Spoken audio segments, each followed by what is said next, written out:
Hello, everybody. Welcome back to Streaming Alchemy. I'm John Mahoney, and on today's show, we're actually going to do a follow-up from a question that was asked in last week's post show about how we could do a carousel type of effect. A carousel is where you have a set of images or assets that are in a box that can then sort of as a chain move across the screen, either sort of one by one or just as a continuous flow. So on today's show, we're going to actually do that with vMix scripting. But before we get to that, I'd like to welcome everybody. If you have any comments, any questions, just post them below and we'll try to get to everything live on air. Also, if you'd like to join us, we do have a call-in link in the show notes and here on the screen. So you can just link to that. Somebody from the studio will get you on with us. Okay, so let's get started. This, I think, is a bit of an interesting topic. So if I come here, let me just start this up here, get this going. A carousel is basically something where I could have a string of guests, a string of image assets, something that I wanted to show off one by one. And what I could then do is, let me get going. Okay, so I can now just move this going across the screen where each one of these sort of slides over. And as you can see, it moves from a sort of big center focused to smaller as you get to the edges. And when you get all the way to the end, you end up where it's actually respecting that there's nothing else there on the side, so you can go all the way to the end or go back and start. So that's basically the carousel functionality that we're going to be creating with scripting today. So the place to get started with that, actually, let me just, there's a few people in the comments. Let me jump into there before we go forward. We have Spatial. Thank you for joining us, Spatial. Always good to see you here. So I am very appreciative you make the time every week. We have Automation for vMix. Automation, how are you? Coming from Vargada, Sweden. So thank you for joining us on a Friday night. And we have You Demand. You, always good to see you. So hopefully you find this useful, you. Thank you. Okay, so the interface for this, basically the preset for this that we have is actually pretty simple. So in this case, I set this up where I have 9 guests here. And what I have is 2 preset layouts for my carousel, basically. And each layout, I'll sort of just open one of these up here. So each layout is basically just the bottom 5 layers get used. And it works so that the topmost layer, layer 5, is the guest that's highlighted.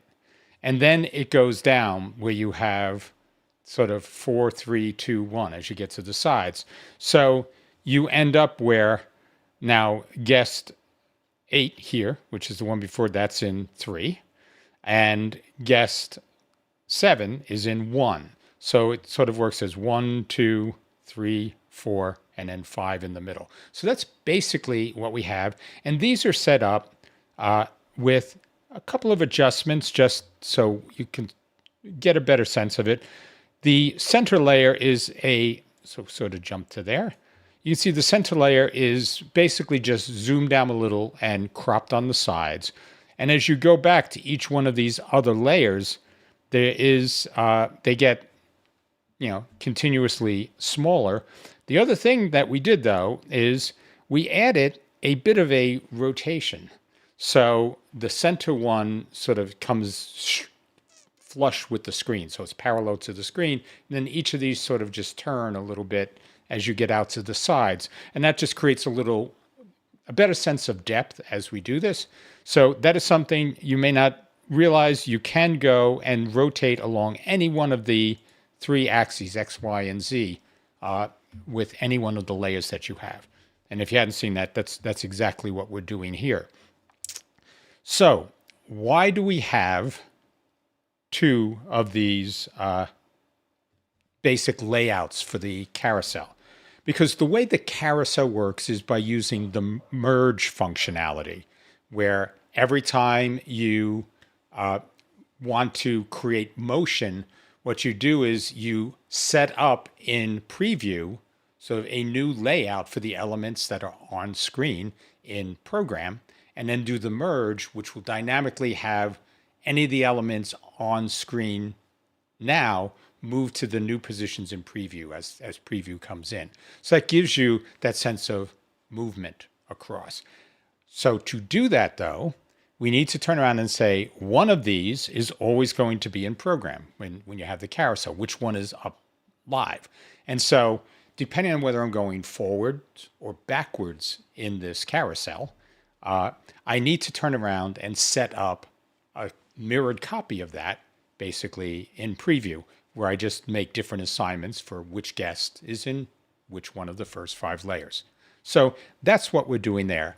And so that's why we have two. And then here, I just wanted to give a demo of a couple of the new shortcuts. We'll do that in the post show, but I set that up there so we have that available. So let me see. I guess, do we have any questions? So let's dive into the script, because it isn't as complex as some of the scripts we've done recently. So hopefully this is going to be something that would be more applicable for a lot more use cases without the complexity. So let's go here. So basically what we're doing is we're keeping track of a few things. We have to know how many images, how many assets, whatever it is, because this could work with video as well as images and stills. How many assets do I have that are going to be populating my carousel? So in this case, I have 9.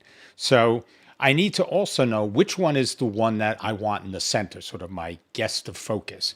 And so that's what we're setting up. And then a lot of the other things go around some things we've done in the past. We have an action now, so we can say, do I want to move forward? Do I want to move backwards? We control that with shortcuts. So I can turn around and say, if I want to move forward, I set it to 1. If I want to move backwards, I set it to 2. Basically, things like that. So we have this set up, and then we have the layouts. That's the carousel that we have. We have those set up, and we need to have indexes to control that. This is, again, all going to be posted in the on the download site in the show notes link, so you can access all of this. So this right here is one interesting thing, and we'll get to that in a little bit. But one of the things we found is that there's an edge case that you have to deal with. So when you are moving through your carousel, based on the way vMix processes the layers, it looks like, you can end up where the new layer that is coming in from the right-hand side, so that's sort of the next guest, comes in before the next layer is processed, is merged. And so you have it one layer on top, and then suddenly it goes to the bottom. And that creates sort of a distracting artifact. So it only happens in one direction. So we have to work our way around that. And by knowing whether we're incrementing or decrementing, that lets us use slightly different logic for how we paint in all 5 of these guest slots, the image slots inside the carousel. So we start out, we set our dynamic value 1. Dynamic value 1 is our action. So that's how we control what we want the system to do. And as I said, so we set that to 0, which so it says, don't take any action to start. And then we're getting everything set up so we can find all the things we need. What's the name of the carousel inputs?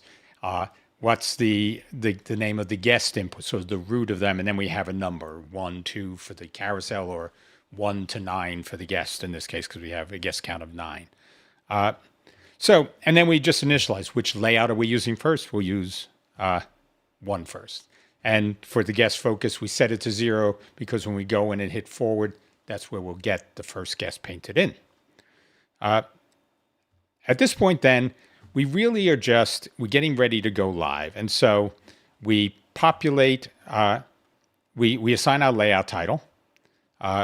move it to preview, and then set all the layers that we want that for our initial one, which is basically saying I want guest 1 in the center, then 2, then 3, sort of following up. And that's how we start out. And then we go into our main processing loop. We load the vMix. We go in and say, what action do I want? So there are actually 4 possible actions. 0, which we said in the beginning, means none. Don't do anything. We actually have, I want to move forward, which is I set action to 1, or I want to move backwards, set action to 2. But then we also say, I want to process this. Because painting this in is almost identical forward or backwards, we didn't want to duplicate the code. So what we do is we set everything up for doing a forward motion, and then we change the action in the code to say, go to action 4, and that will do the processing. And if, when action 4 is over, then it goes back and says, okay, go back and do nothing. And it just sets action back to 0. So that's part of what we're doing with setting the actions. And we're turning around and saying, which is the active layout? The way we do that is layout title is the title of the input for the carousel layout that we're going to be populating in preview. And the way we do that is we take the root, which is the root name, which in this case is carousel layout, and we append the layout index. So it's either carousel carousel layout 1 or carousel layout 2. So we are basically building the name of the title of the input we want to use, and then we go in and we'll use that as we process everything. And this is something you will recognize from before, where we just have inside our continuous loop, we have a select case that's based on action. If you remember, what a select case does is it takes a value, and based on what that value contains, it executes different cases. So, if the value of action is 0, it executes this piece of code, which just exits and keeps going. If the value of action is 1, it goes in and executes this block of code. So this is everything for forward. So, and so on. So that's what it does. And this makes it easy to sort of move through different paths of logic for what you have to do. So in this case, we said case 0 is nothing, take no action, and that works. Then for case 1, that's where I want to move forward. So in moving forward, I set the guest focus equals guest focus plus 1. If you remember, I set guest focus initially to 0. This is why, because in this first time in, it's going to go and bump it up by 1 and make sure that we have a valid guest there. So this is going to our first guest initially, but then we'll just go to the next guest each time after. So what we're doing is we're seeing in this logic, have I gone past the end of the carousel? So what I need to know is my guest focus higher than my total guest count? So if my guest focus goes to 10, and I know I only have 9 guests, it's basically going to come back and say, okay, we're already at that last guest, so going to the next one doesn't mean anything. So we just turn around and say, nope, just set the guest focus back to the maximum number of guests. We'll tell it you don't have to take any action. So remember, dynamic value 1 is our action. So we set that action back to 0. And then we just end the select. So we exit. We don't have to do anything else. Nothing changed. We're at the end. We said go to the next one. Nothing to do. So that's what we're doing for the case if there is nothing. If there is something to do, there's a few things that we have to do. First, we have to come back and say, we are incrementing, we're moving forward. So that's what it says, is incrementing, means we're moving forward through the list. So we set that flag to true because we have to handle that last guest a little differently when we move forward. And with that done, because I've already upped the guest count by 1, I just come back and say, now I want to set my action to 4, which is the action I use to process. I say, now I've told you what the new guest is. I told you that it's moving forward. Now I'm just going to turn around and tell you, okay, execute, your next action is going to be executing action 4. And we'll get to that, but that's all the processing. So in a very similar way, we are doing the same thing for moving backwards. we subtract 1 from the guest. If it's less than 1, which means I sort of don't have, I'm at the first guest already. So if by subtraction I'm less than 1, we just set it back to 1 and I exit because I'm at the other end and I don't need to do anything. But if it is at, I can move back. I just turn around and say, no, I'm moving backwards. So set is incrementing to false. So I want to make sure I know I'm moving backwards. And I turn around and like before, I just say, okay, now I need you to do the processing. And that's what we do when we set the action in dynamic value 1 and we exit. So all of the interesting work here is taking place here in case 4, which is the process step.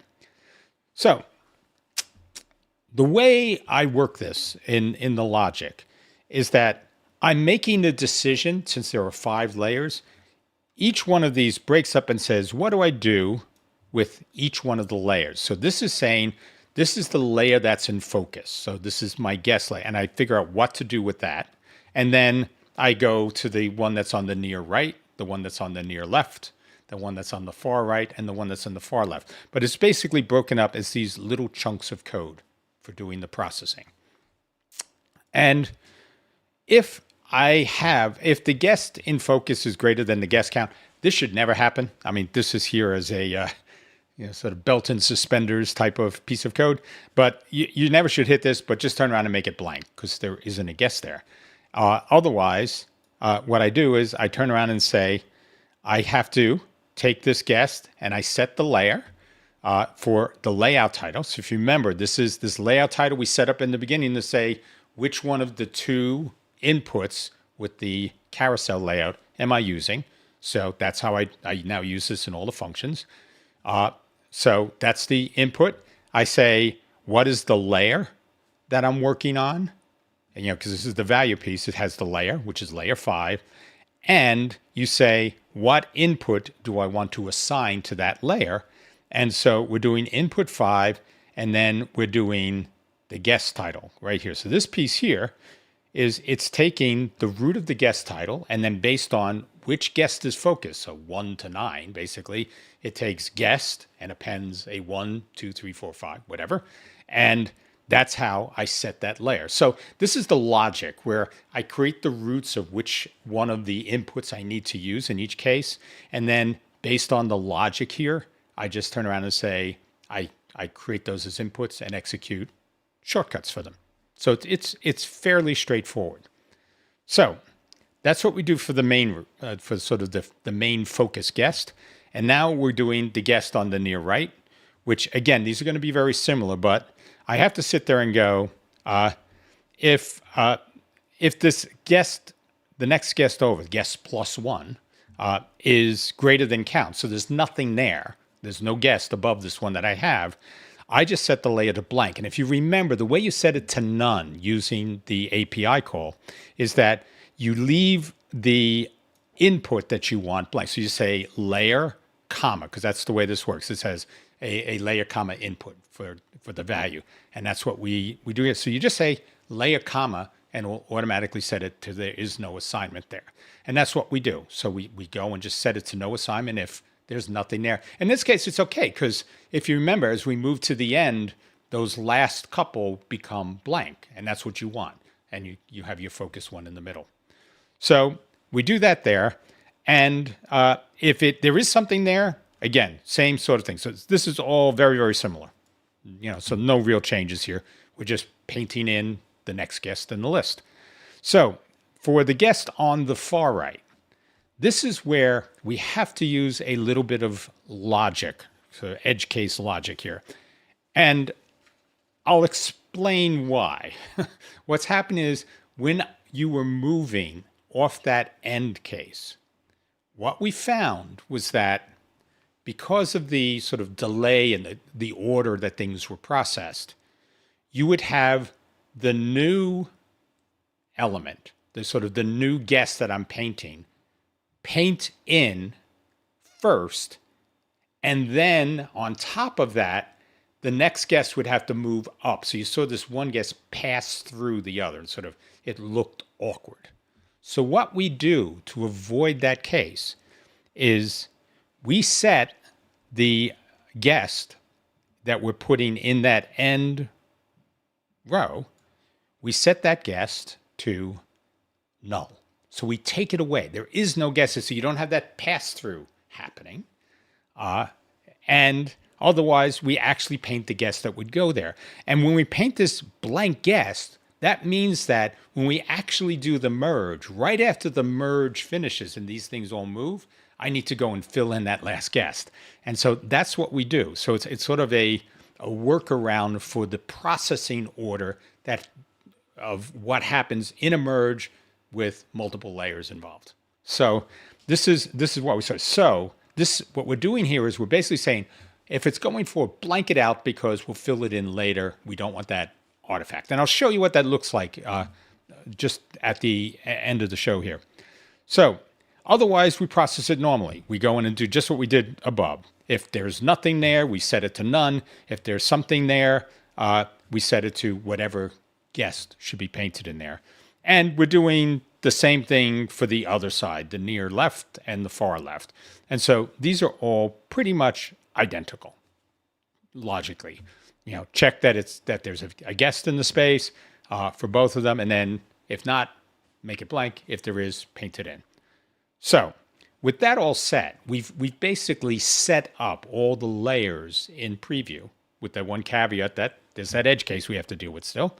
And so what we want to do now is we want to take and put that, we set up that carousel, you know, that layout. Now we're going to make sure we stick that into preview, and we're putting the right one in preview. We wait for 100 milliseconds just to make sure the transition happens. And then we do the merge. So that's that first dynamic motion that you see happening. So what we need to do then, once we do the merge, so now it's over in the carousel that we had, the carousel layout 1 or 2 is now in program. And what we have to do is, if we were using 1 for preview, now we have to switch it to 2. And if we're using 2, then we have to switch it back to 1. Because now that that's live on program, we want to do all our work on the one that's off program now. And that gives us that ability. That just toggles which one I'm using. And now we have to handle the special case. So, as we said, if we are incrementing, then the guest all the way at the end, if they're greater than the guest count, we still do the same test. We'll leave them blank if there's nothing there. But if there is a guest there, we sleep for 500 seconds, and that lets that merge complete, like just get to the edge.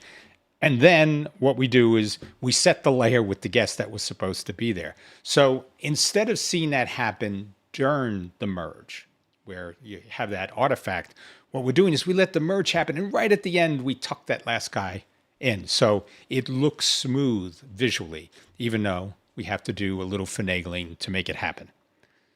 So with that done, we just turn around and change the layout title to make sure that we change the index. This just goes and uses that new index to point to the new layout title.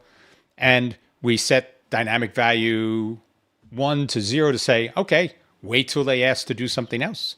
And we just sit there and we end select, and then we sleep for 250 milliseconds so we don't overload the system, and then keep going with the while loop.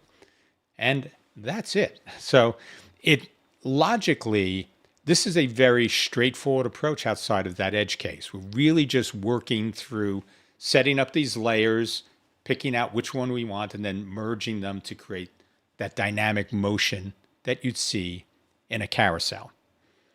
So while we're doing that, what I'd like to just show you, because I mentioned, let me show you what the problem would look like. Because if I took out the logic that set the flag for direction, we do have this here. So let me start this up. And so if I go here, sorry, let me get this, stop these and let me get going here. Okay. So this should be, so it seems to work for that first one, but then now you see what's happening. And so it appears that when I have something at the other lower layer, this thing behaves at different timing. But you can see as I'm doing this, that creates a weird artifact at the edge where you have the one on top and then pops up over on top. The next one goes on top. So that's what we were doing, that special edge case. Well, when I did this, I was like, oh man.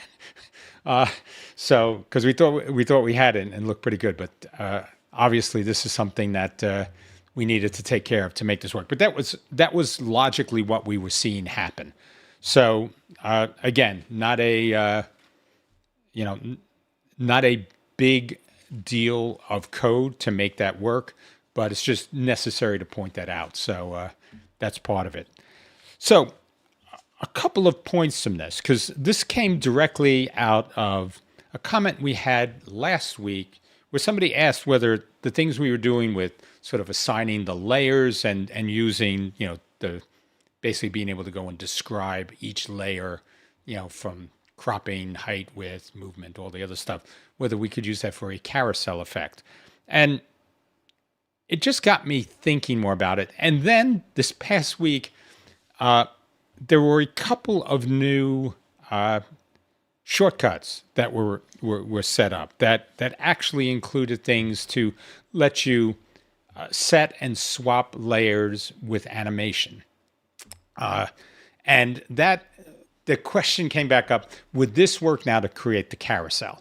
And after working with it, I thought there might be some ways to do it with that. After working with it, I found it couldn't really get done what I wanted, and it's mainly because of the way things get processed, with shortcuts, that I have to wait for one shortcut to complete for the next one to execute. They don't all sort of work simultaneously. So that had some limitations, and it just made it sort of awkward looking. It didn't have this fluid look that you want in a carousel.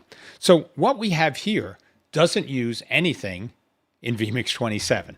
Everything can be done in vMix 26. So if you haven't upgraded, you're looking, everything we showed here for this works fine in vMix 26, as well as, 27 as well, but, everything, the earlier ones. So that should work there. All right. So that's basically everything for this. I'll talk a little bit about, I'll show how some of the stuff works with those new shortcuts, and we'll do that in the post show. But before we wrap up, let me just see if we have a few more comments here. So we have Bill Mew. Bill, always good to see you. Thank you for joining us. And we have JP. Hi, glad you're able to make it. Yeah, there shouldn't be too much to catch up on, but feel free to ask any questions if you want me to dive into anything.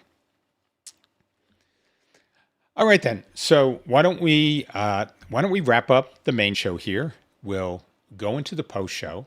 I'll do a quick demo of the two new shortcuts that were mentioned in the comments on YouTube, actually, and we'll take a look at that.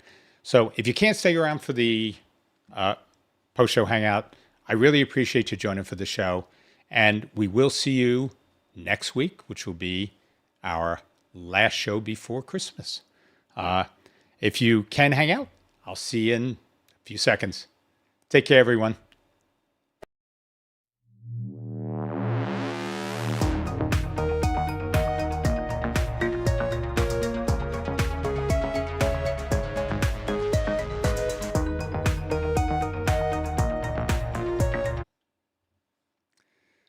Hello, everyone. Welcome to the post show.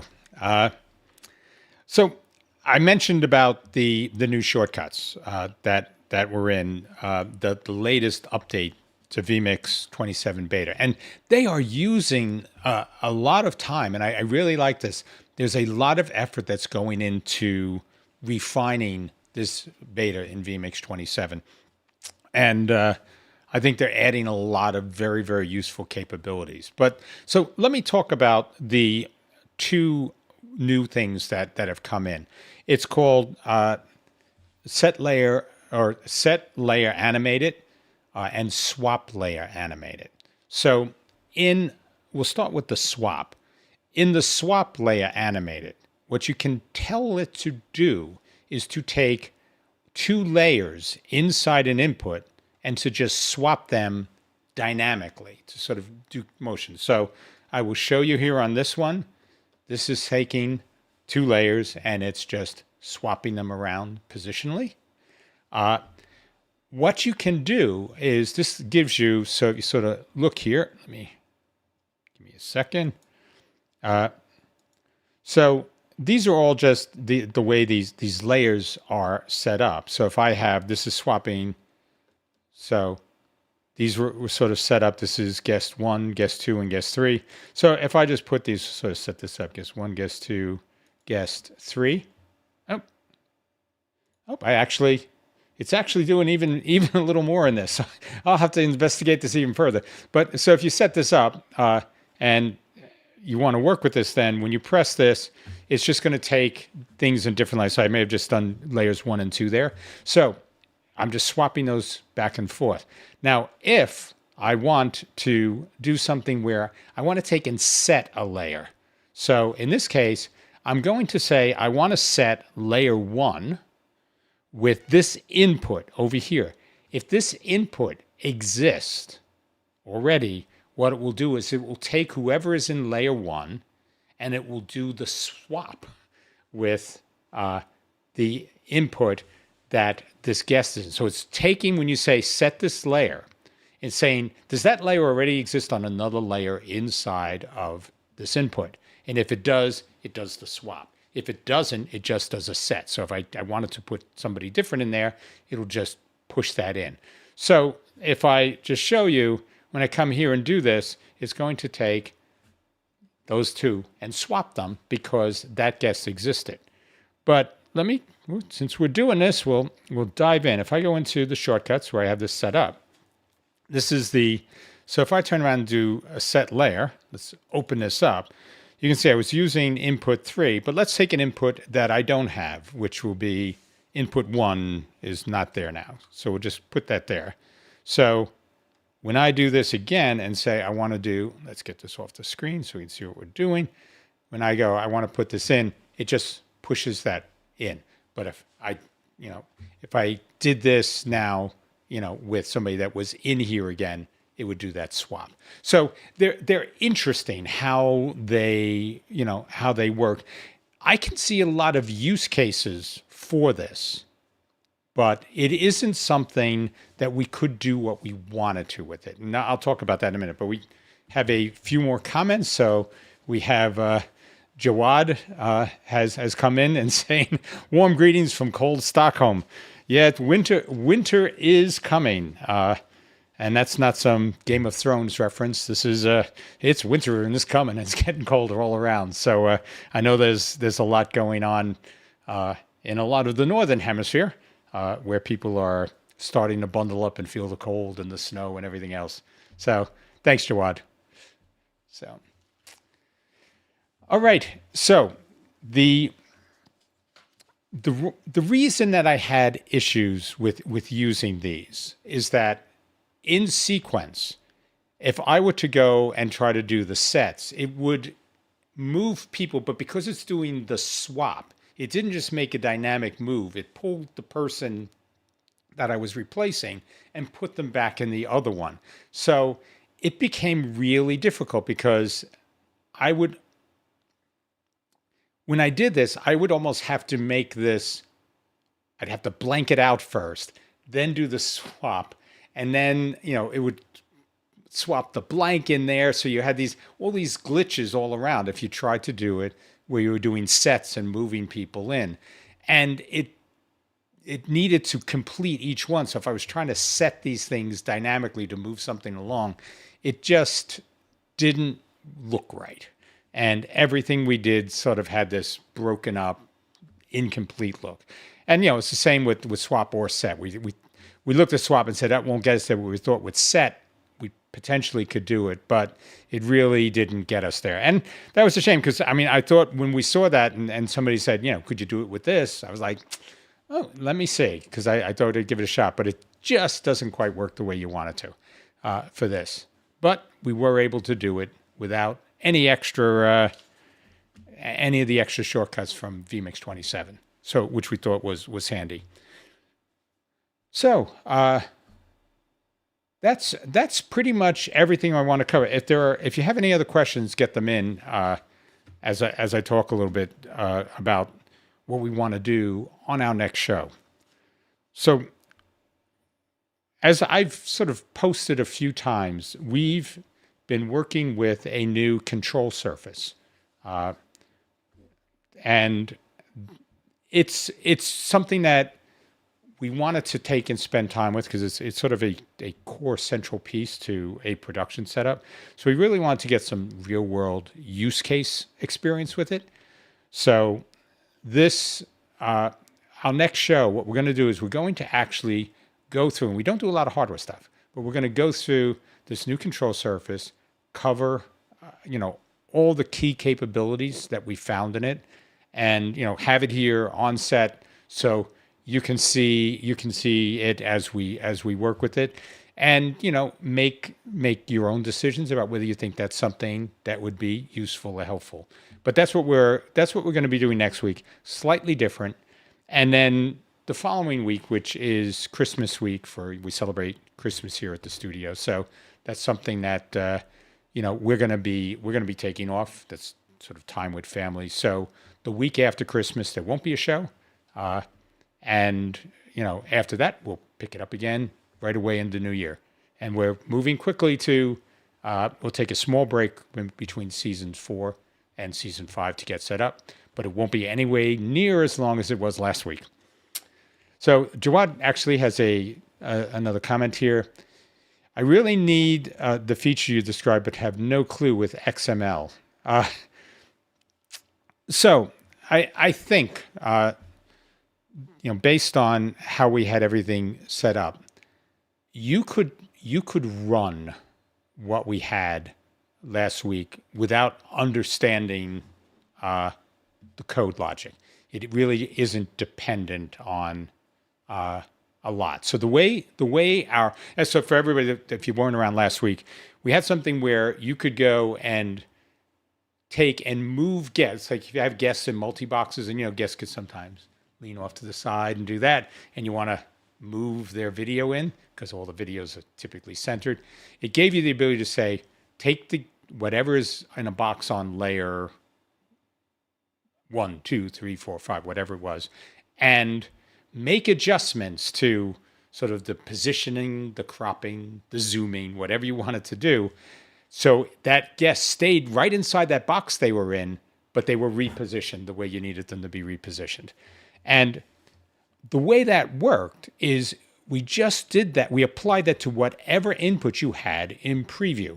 So it made it really easy. You don't have to set up anything special. You just turn around and say, I want to pick guest in layer. I think we had up to 6 guests. So guests in layer 1 to layer 6. So you're six guests potentially.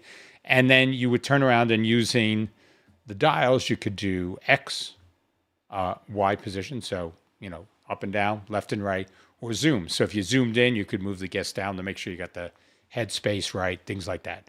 So it gave you full control of each one of those boxes, but it could just run in the background. So hopefully, if you take and download that and run it in the background, that's all you need to do. Just put it in, whatever input you want to apply it to in preview and work with that. And that means that if you have somebody on program, you could also put that in preview and make adjustments live if you needed to. But, it basically would let you get that set before you go. And that's why we sort of picked it as whatever's in preview to make it work that way. All right, then, everybody. So the this is a Studio Master Pro is the name of the control surface. I will be posting, links and references to it. And this is, it's basically a control surface that was targeted for vMix, but actually works with other things, but it was targeted for vMix. So like when you plug it in, it has all of the shortcuts and all of the activators that you need to make it run built into memory inside of the control surface. So it makes it very easy to do the installation that you need to get it set up and working with your vMix system. And there were capabilities baked into the layout that were designed specifically for vMix. Things like pages in graphics, your GT titles. It has things for your mix buses and lets you have it's a dual layer, so you have a two stripe system where you can pick different mixes and control those as an independent stripe from your main mix. So you could do things where you were doing something for on-set footage, or if you're at some event and you need to do different types of slides and videos and images, you could do that out of separate mix. And it was all designed within the vMix framework for doing that. So that's what we're going to be showing. And there's more to it that is sort of very vMix friendly, but it has a lot in it. It gives you things it has a joystick for doing, pan, tilt, zoom controls that will also work with virtual sets. It has generic function keys, it has built-in USB, so you could plug a headset into that and then use that for push to talk to remote guests, things like that. So a lot of functionality in here that we want to go through. And we thought it was a good way to sort of end our shows for this season and then pick up again in the beginning of the new year. So hopefully that answers your questions, but we got to leave a little mystery for next week's show. So I'll do the reveal next week. But thanks for asking, Bill. All right, everybody. Let's see. I think we got. Do we have a link so we can check it out ahead of next week? Yeah. I'm sorry. There's JP. Oh, yep. Okay. I'm not going to jump around. So Bill was saying, do we have a link? I will post a link in the group on the Streaming Alchemy group on Facebook. So I'll make sure everybody has a copy of that link. And as any additional detail, just ask questions if you want to take a look at it. So I'm sorry. So we had JP also. What are the two new shortcuts vMix has? Or did I miss that part? Okay, I will. Since we are here right before we leave, I'll just show you inside of vMix. They had two new shortcuts called SwapLayerAnimated and SetLayerAnimated. So these were just added. And what they basically do is the SwapLayerAnimated lets you come in and say, sort of open this here, I want to pick one layer and a second layer, and I want to swap them over this many milliseconds. So it's basically like what you'd see in a merge, but all within a single input. So in this case, I'm taking layer 1 and layer 2, and I'm swapping them over a 1 second period. The SetLayerAnimated works by saying, tell me what layer you want, tell me what input in your vMix preset you want to put in that layer, and if this input that you're asking me to put in this layer is already in another layer inside of this input, I'll do the swap, just like you had previously, where I'll find this other one and put it there if it's there. But if it isn't there, then I'll just put it there like a standard set layer. So that's basically what the two new shortcuts that came in. There may have been more. One of the things I would love to see when vMix comes out with these types of releases is if there is a set of new like shortcuts or other things that wouldn't be obvious, if they just sort of listed them in sort of a highlight list as opposed to we have a whole bunch of shortcuts and more, which doesn't always help, because I really do want to find these new things and be able to talk about them here on air. So hopefully that fills you in. But they're in the latest version, so I don't even know which version this is. It's 55. So vMix 27 release 55. So all right then, everybody. We will wrap this up now. Thank you. So I appreciate you joining here. So we'll wrap this up now, and I will see everybody next week. But until then, take care, be well. See you then.